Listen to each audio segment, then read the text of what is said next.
ہمارے غسل خانے کے پاس جو درخت ہے اسے کٹوا دو۔ میری غیرت گوارا نہیں کرتی کہ جب غسل کر رہی ہوں تو پرندوں کی نظر مجھ پر پڑے۔ وہ بیوی کی اس بات سے بہت متاثر ہوا اور درخت کٹوا دیا۔ وقت گزرتا رہا۔ ایک دن وہ خلاف معمول اچانک گھر آیا تو دیکھا بیوی کسی مرد کے ساتھ مشغول تھی۔ اسے بہت دکھ ہوا۔ وہ اپنا گھر بار چھوڑ کر بغداد چلا گیا اور وہاں اپنا کاروبار شروع کر لیا۔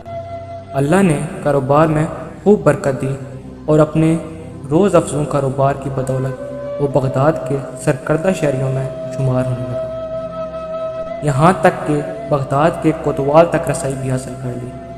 ایک دن کوتوال کے گھر چوری ہو گئی۔ پولیس نے مجرم کا سراغ لگانے اور پکڑنے کی بہت کوشش کی لیکن ناکام رہی۔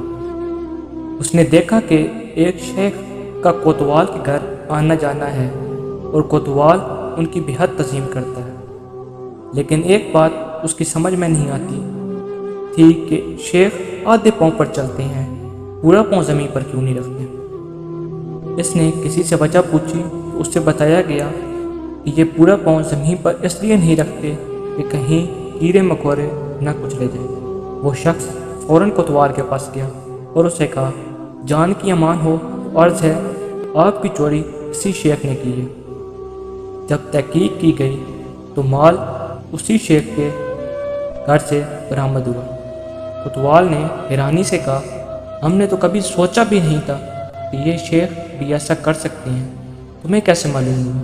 اس نے کہا، میرے گھر میں ایک درخت تھا جس نے مجھے نصیحت کی تھی، جو لوگ ضرورت سے زیادہ نیک نظر آنے کی کوشش کرتے ہیں وہ عموماً نیک نہیں ہوتے۔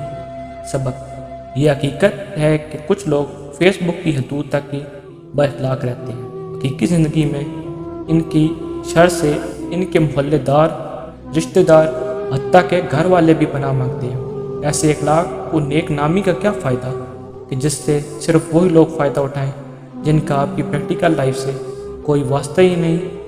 اکثر ایسے کرداروں سے واسطہ رہتا ہے کہ ذرا سے جھگڑا کیا ہوا وہ اپنی کمیونٹی پر اتر آتے ہیں۔